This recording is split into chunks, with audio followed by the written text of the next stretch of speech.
कि 2020 में जो घटना घटी थी सीमा पर गलवान में, लद्दाख के गलवान में, उसके बाद से मुलाकात नहीं हुई थी और 5 साल के बाद ये मुलाकात हुई है।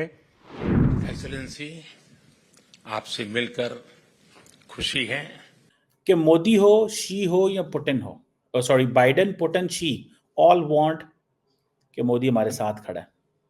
बेशक शी जिनपिंग नहीं चाहता, ऑप्टिक्स नहीं है, लेकिन शी जिनपिंग को इस चीज का पता है कि अगर हम ये नहीं करते तो मोदी जो है वो it can fall into the western trap में चले जाएंगे कंप्लीटली। डॉक्टर जयशंकर तो बैठे हैं नरेंद्र मोदी साहब के साथ ब्रिक्स में की उसमें, और दूसरी तरफ वो ट्वीट कर रहे हैं।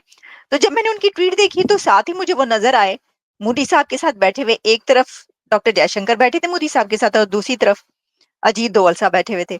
तो मैंने कहा कि ये वहां पे बैठे हैं, लेकिन वो कहते हैं ना कि all eyes on India and Pakistan. तो सोना तो है नहीं नरेंद्र मोदी कि जो पुतिन उसको गले लगा ले। तो ना तो माधुरी दीक्षित वहां आई, ना काजोल आई, ना तो ऐश्वर्या राय आई। बात क्या है उसमें? बात यही है कि वो अपने मुल्क को स्टैंड कर रहा है, अपने मुल्क के साथ ऑनेस्ट है। नमस्कार दोस्तों, आप सभी का बहुत बहुत स्वागत है पाक मीडिया कॉमेडी के एक नए वीडियो में। उम्मीद करते हैं आप सब बहुत अच्छे होंगे। दोस्तों, प्रधानमंत्री मोदी जी इस वक्त कजान में हैं, जहां पे ब्रिक्स समिट हो रहा है और वहां पर उन्होंने आज चाइना के पीएम से मुलाकात की और 5 साल बाद दोनों देशों के जो पीएम है एक साथ मिले, एक दूसरे से बात किए। उसके बाद तो पाकिस्तान में बवाल मच गया है, पाकिस्तान में ही नहीं पूरे वेस्ट में। अब हुआ ये है कि प्रधानमंत्री मोदी जी उनसे कहा, चाइना के पीएम से कहे कि आपसे मिलकर बहुत खुशी हुई और बहुत दिनों बाद हम एक दूसरे से मिल रहे हैं। अब ये सब सुनकर पाकिस्तान में तो खलबली मचा ही है, अब वेस्ट में भी पूरा खलबली मच गया है। तो आइए देखते हैं इसको लेके पाक मीडिया क्या बातें कर रही है। लेकिन वीडियो में आगे बढ़ने से पहले चैनल पर नए हैं तो सब्सक्राइब कर ले और मेरा वीडियो अच्छा लगता है तो लाइक शेयर भी कर दे। तो आइए देखते हैं आज का ये वीडियो।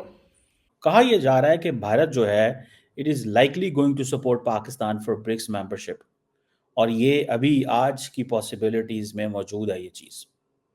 और उसकी वजह यह है कि देखें, इस वक्त it's not what India Pakistan का कॉन्फ्लिक्ट की वैल्यू नहीं है। अगर इंडिया पाकिस्तान के कॉन्फ्लिक्ट की वैल्यू होती, वजह होती, तो डॉक्टर जयशंकर पाकिस्तान ना आते। So the world has decided that we have to meet on the basis of the multilateral at the multilateral forums rather than हम bilaterally engage नहीं करते। लेकिन हम multilaterally तो engage कर सकते हैं। जैसे जयशंकर आए Pakistan, he didn't come for bilaterals, he came for multilateral। तो क्वेश्चन ये है कि इस वक्त रशिया को क्या चाहिए? रशिया चाहता है कि पाकिस्तान को तोड़ा जाए, साथ मिलाया जाए, इंगेज किया जाए, और उस सिलसिले में अगर उनको ये ज़रूरत महसूस पड़ती है कि वो इंडिया को कह सकें कि भाई आप इसमें थोड़ी हमारी मदद करें, वी वांट कि हम थोड़ा सा एक ऑल्टरनेट ब्लॉक। देखें, पाकिस्तान ब्रिक्स में चला जाए तो व्हाट कैन पाकिस्तान डू? वहाँ पे कुछ भी नहीं कर सकता। एक मिसाल है ना, क्या कर सकता है? कुछ भी नहीं। हमने अभी जाएंगे, ऑब्जर्वर बनेंगे, फिर अगली दफ़ा जाएंगे, फिर जाएंगे। अभी 10 मेंबर है, 5-10 और आते हैं, 15, हम 20वें 25वें लाइन में खड़े होंगे। 20 साल बाद, 15 साल बाद भारी आएगी होस्ट करने की। मतलब it takes a lot of time. ये को मतलब क़यामत नहीं आ जानी, कुछ भी नहीं होना। लेकिन पाकिस्तान की जो डिप्लोमेटिक प्रोफाइल है वो डेफिनेटली इससे एनहांस होगी। अब देखिए, एक चीज़ को थोड़ा समझें, वो क्या कि मोदी हो, शी हो या पुतिन हो, sorry Biden, Putin, she, all want कि मोदी हमारे साथ खड़ा है। बेशक शी जिनपिंग नहीं चाहता, ऑप्टिक्स नहीं है, लेकिन शी जिनपिंग को इस चीज़ का पता है कि अगर हम ये नहीं करते तो मोदी जो है वो it can fall into the western trap में चले जाएंगे कंप्लीटली। और मैं आपको बात बताऊं, इंडियंस ये चाहते हैं कि हमारी चाइना के साथ ऐसी इंगेजमेंट हो कि हमें मुश्किल ना, हम एक किसी ऐसी मुश्किल में ना चले जाएं, एक लॉन्ग टर्म मुश्किल में। और वो मुश्किल क्या हो सकती है? किसी कॉन्फ्लिक्ट में ना चले जाएं। It's not a time to go into conflict. Why?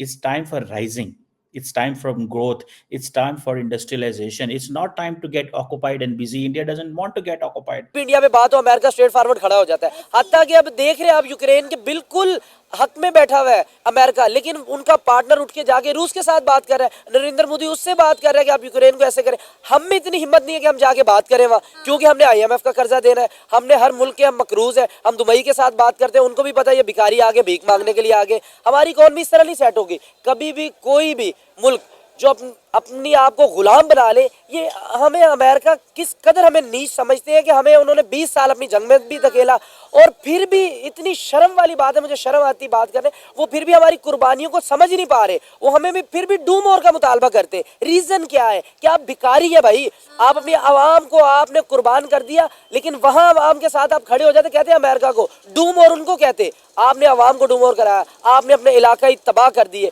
आपने वही अभी तक वही आपने जिरगा सिस्टम कायम रखा, अभी तक कबाइल आपसे सता रहे, परेशान है, आपके उन फैसलों की वजह से कई हजार लोग शहीद हो गए, लेकिन अमेरिका फिर भी हमें क्या दे रहा है, सिर्फ हमें वो गुलाम समझ रहा है। हमें वो जो फंड देता है वो इसी तरह देख ले, कभी भी कोई मसला हो जाए अमेरिका को उसी वक्त स्टेटमेंट आ जाता है, उनका वजीर खारजा बाहर फॉरेन मिनिस्टर आता है, वो कहता है हम वो फंड रोक देंगे, हम सलाम जदगान के रोक देंगे। यार आपको क्यों नहीं अकल अभी भी आ रही? आप ईरान के साथ क्यों उनको देखिए, IMF ने नहीं मना किया क्या अपना, लेकिन कुछ इस तरह के लोग हैं जो अपने जाती मफादात की वजह से मुल्क को कुर्बान कर रहे हैं। भारत के प्राइम मिनिस्टर नरेंद्र मोदी साहब ने ब्रिक्स में खड़े होकर या बैठकर ये कहा है कि no place for double standards on terrorism, no place for double standards on terrorism. PM Modi calls for united action to tackle terrorism at BRICS summit. ये उन्होंने प्लीनरी सेशन जो था उसके जो एंड हुआ वो सेशन, उसके इख्तिताम पर जो उन्होंने बातें की उसके कुछ पॉइंट्स आपके सामने रखती हूँ। और मैंने उनकी स्पीच सुनी भी आपके सामने भी रखती हूँ, क्योंकि वो जो स्पीच है ना उसमें और भी बहुत सारे पॉइंट्स हैं जो उन्होंने लास्ट में जो स्पीच की अभी, कि क्या क्या कुछ हुआ है और फिर कुछ और इसके एंगल्स। इसका सबसे बड़ा तो ये है कि मैं देख रही थी जियो में ही पब्लिश हो रहा है, मैं आपको ये बताई दूं इससे पहले कि मैं इस तरफ आऊं कि उन्होंने क्या बात की, पहले तो मैं ये आपको बता दूं कि पाकिस्तान की ये वेबसाइट्स पर यानी कि मीडिया पर क्या पब्लिश हो रहा था कि ब्रिक्स ऑर्गेनाइजेशन में पाकिस्तान की मेंबरशिप की रिक्वेस्ट पर इंडिया की सपोर्ट का इम्कान है। वाकई आपको ये लग रहा था कि इंडिया सपोर्ट करेगा और आपको ब्रिक्स में ले जाएगा? ये लिखा हुआ है उनका पॉइंट, हमें बड़ी उम्मीद है इंडिया जो है वो पाकिस्तान को सपोर्ट करेगा और ब्रिक्स में ले जाएगा। इसकी वजह यह है कि इंडिया कई एक कंट्रीज को ब्रिक्स में लेकर गया है। अभी जितने कंट्रीज जो के शामिल हुए हैं ब्रिक्स के अंदर, उनमें से कई कंट्रीज ऐसे हैं जिसके बारे में कहा जा रहा है कि इन कंट्रीज को ब्रिक्स में ले जाने वाला भारत है। और मैं ये पढ़ रही हूँ मुझे बड़ी हंसी आई वैसे ये पढ़ के कि बहुत देर की मेहरबानी छापते छापते। अच्छा, ब्रिक्स तंजीम में पाकिस्तान की मेंबरशिप की दरखास्त पर भारत की हिमायत का इम्कान। पाए ना, ब्रिक्स खत्म भी हो गई, कितने गए तुसी, कहाँ पे आपकी मेंबरशिप? आगे मुझे नहीं पता वो क्या करते हैं।